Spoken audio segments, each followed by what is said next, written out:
대학 다닐 때 제가 학생 운동할 때 우리 조직이 NLPD라고 해서 주로 이제 그 민족해방 통일운동의 노선을 갖고 있었기 때문에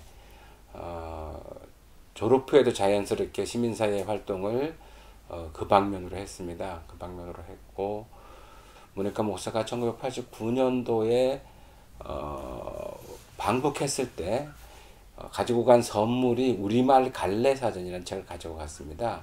우리말 갈래사전을 가지고 가서 김일성 주석에게 주면서 남북 언어의 이질화를 걱정하면서 남북 공동의 국어사전을 만들자라고 얘기했고 김일성 주석이 좋다라고 대답을 했어요. 그게 이제 문익환 목사 돌아가신 지 15년 후에 문익환 목사의 방북기를 이렇게 읽으면서 그 두 문장이 딱 나와요. 제안했고 좋다는 대답을 들었다.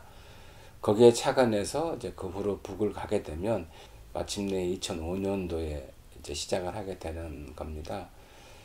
남북 공동 편찬위원회가 구성되어 있어요. 그래서 표준국어 대사전하고 조선말 대사전에 공통되는 단어 70% 20만 어휘 정도를 골라내고 나머지 12만 개 정도의 어휘는 지역어를 올리기로 했습니다. 그래서 왜 결의말 큰사전이 됐냐면 남쪽에서 만든 사전은 표준국어 대사전이고 북쪽에서 만든 사전은 조선말 대사전인데 북쪽은 언어정책이 문화어 정책이고 그것도 역시 표준어 정책이죠. 남쪽은 당연히 표준어 정책인데 남과 북의 어떤 기준으로 이 사전의 기준을 삼을 수가 없었어요. 그래서 표준어 기준으로는 안 되겠다 싶어가지고 보통어 기준을 세우게 됩니다. 우리 결의가 사용하는 입말 이것이 제가 결의말이라고 판단을 해서 북에 제안을 했고 북이 이것을 받아들여서 표준이 아닌 보통어 사전으로 가자라고 했고 남북 양쪽의 모든 지역의 어휘를 특히 소위 말하는 사투리를 조사를 했고 중국 연변지방 그 동북 삼성의 조선족 사회의 어휘 사투리를 조사를 했고 중앙아시아의 고려인 사회, 사할린의 고려인 사회, 일본의 제일등포 사회까지 전부 다 사용하는 현재어들의 사투리들을 조사해서 채집해서 이 사전에 올리게 됩니다. 그래서 그 숫자가 한 12만 개 정도가 되는 거죠. 편찬원들이 근무하는 편찬원이 한 20명이 넘는데요. 되게 이제 해외 조사 같은 경우에는 그쪽에 살고 있는 대학 교수들, 이를테면 우즈베키스탄에도 우즈베키 대학이 있을 거 아니에요. 근데 거기에 당연히 고려인 대학 교수들도 있고 해서 그 지역에 살고 있는 대학 교수들, 중국 같은 경우 연변대학의 교수들한테 용역을 줍니다. 전수조사에 용역을 두고 돈을 주고 용역을 해와서 가지고 오면 남북 양쪽에서 이 어휘를 올릴 것인지 말 것인지 판단을 하고 올리게 되면 그 뜻에 맞는 집필을 해서 사전에 올리게 됩니다. 저는 이명박 정부 때부터 사실은 블랙리스트에 상당히 오래 시달린 사람인데 들어서자마자 간첩 혐의로 대공부실에 끌려가서 오랫동안 조사받기도 하고 물론 간첩이 아니었으니까 풀려 나왔습니다만 그 이후로 당연히 사업회에서 이제 해직 당해서 사업회 일을 할 수는 없었죠. 다만 그러나 전문위원회 자격을 가지고 그래도 사업회 주요 핵심적인 사안은 이렇게 결정할 수 있도록 옆에서 많이 돕고 있다가 문재인 정부 들어서서 다시 이제 상임 부의사장으로 복귀를 했습니다.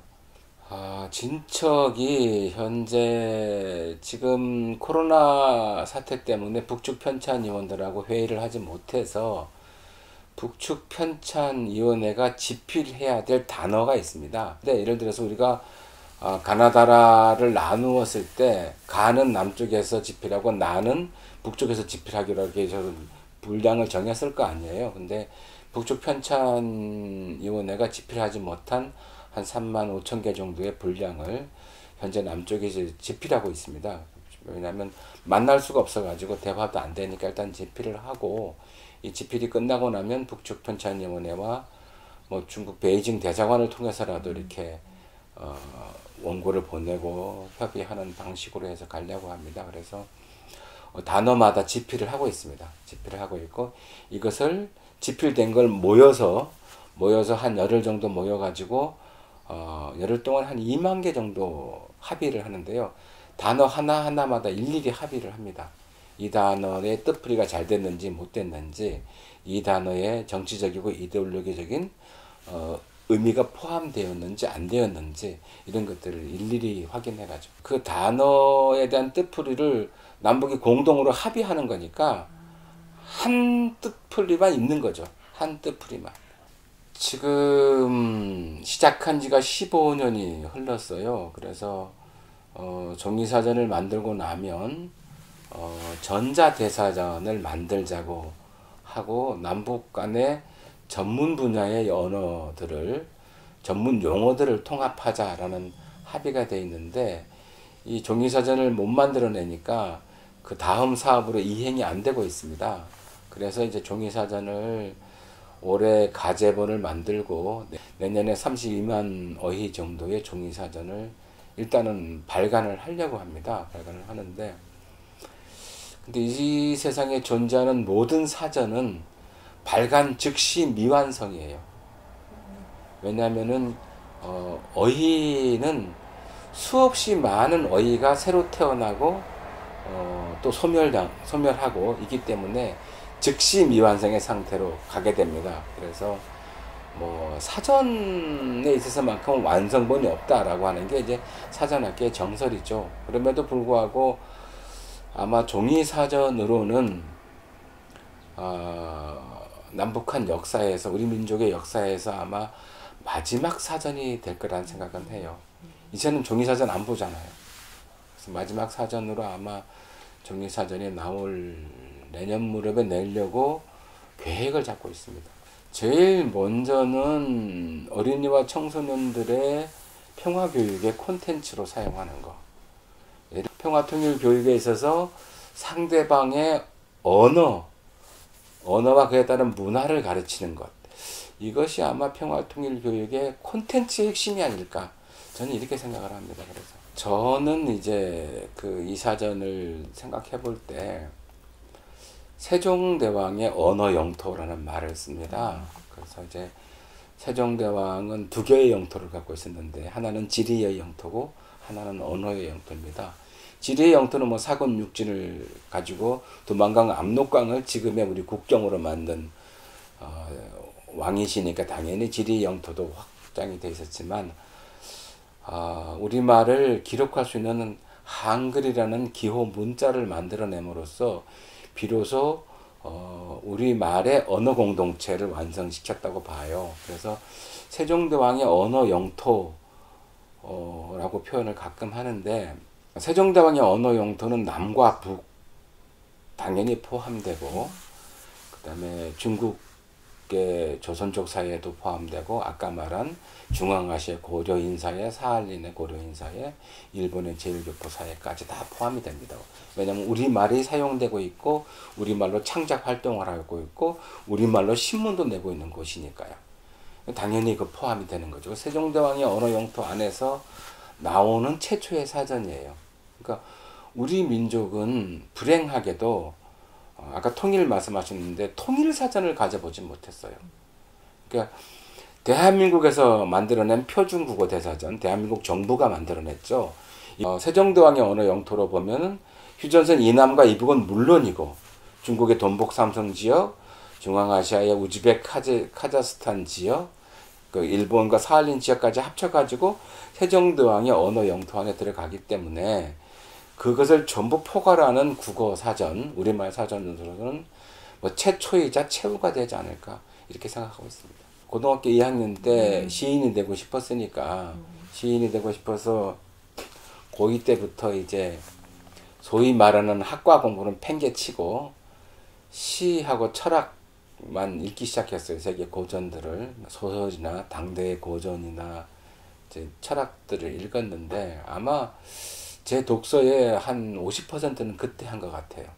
제 독서의 50%는. 그러면서 자연스럽게 끊임없이 시를 쓰다가 시에는 재주가 없는 거라고 생각이 들고, 86년도에 전주교도소에서 교도소를 나가고 나서 뭐 할까? 이런 고민을 하다가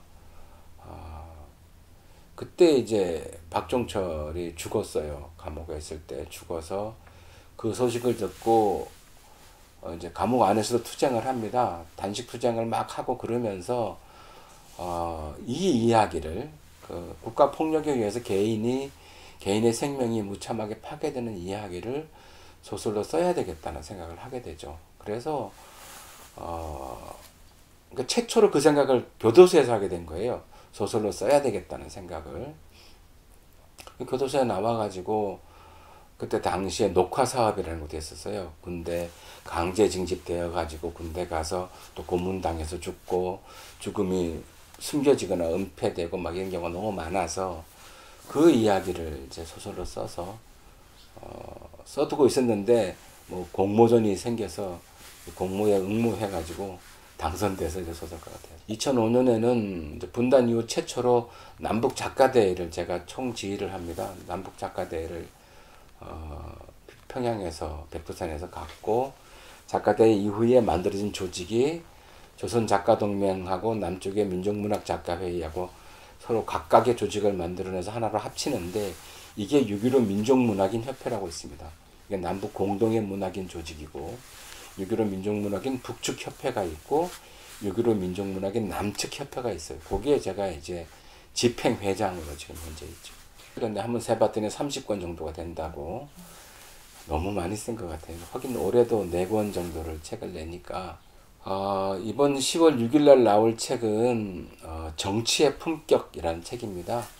세종실록을 보고 세종대왕의 정치에 대해서 세종과 대화하는 형식으로 쓴 인문학 서적이에요. 그래서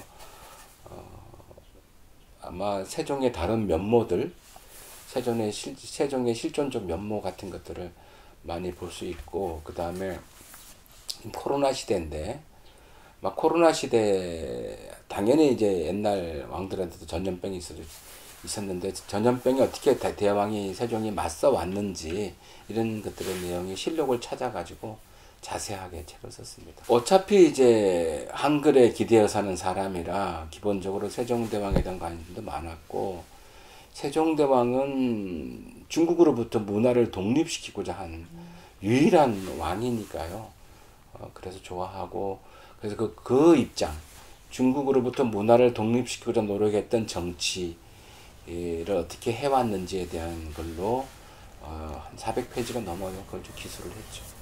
아까도 말했지만 세종대왕의 언어 영토가 분단되어 있는데 하루빨리 분단을 극복하고 탈분단으로 갔으면 좋겠어요. 탈분단으로 가고 우리가 다른 사람을 대할 때 있어서 서로 증오하고 혐오하는 것을 안 하는 방식, 그것을 조금이라도 예방하기 위해서 이 사전을 내고 있다 하는 말씀을 드리고 싶습니다. 그래서 앞으로 사전이 나오면, 물론 사전이 나와도 가격이 비쌀 거 아니에요. 10,000페이지니까 한 질에 4권입니다. 10,000페이지니까 엄청나죠, 책이. 아마 모든 도서관에는 아마 보급을 할 거고, 그 다음에 이제 결의말 큰 사전 사용법 이런 다큐 같은 걸 만들어서 널리 보급할 텐데 많이 관심 가져주시고